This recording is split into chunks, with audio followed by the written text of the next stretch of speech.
एक गांव में एक दादी रहती थी। उसके दो पोते थे, कुणाल और हर्ष। दोनों बहुत शरारती थे, लेकिन समझदार भी थे।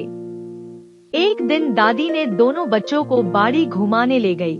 बाड़ी में नए नए सब्जियां उग रहे थे और वही आसपास के मुर्गी और उसके चूजे वही घूम रहे थे।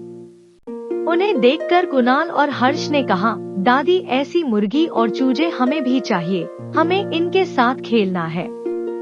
फिर दादी ने मुर्गी फार्म से एक मुर्गी व कुछ चूजे खरीद के लाए।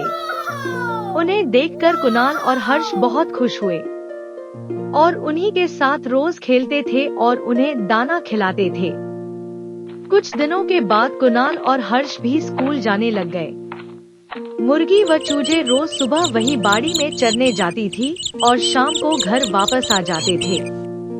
फिर कभी कभी मुर्गी और चूजे पड़ोसी के बाड़ी में भी चले जाते थे, जिन्हें वे लोग पत्थर से मार मार कर भगा देते थे। फिर एक दिन मुर्गी और चूजे सुबह चरने के लिए निकले।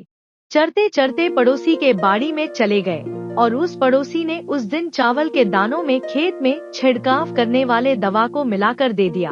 उन दानों को मुर्गी व कुछ चूजों ने खा लिया और कुछ घंटों के बाद वो मुर्गी व उनके 5 चूजे मर गए। फिर शाम को कुणाल और हर्ष ने बाड़ी में देखा तो वे दोनों चूजे बाड़ी के एक कोने में चू चू करते बैठे थे।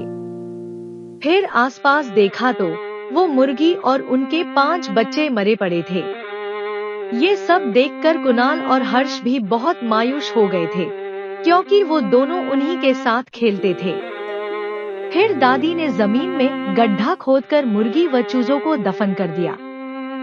बचे हुए 2 चूजों में से एक छोटा चूजा हमेशा मायूस रहता था और जिस जगह में मुर्गी को दफन किए थे उसी के ऊपर बैठा रहता था। पूरा दिन वहीं बैठा रहता। क्योंकि वो छोटा था तो कहीं आती जाती नहीं थी।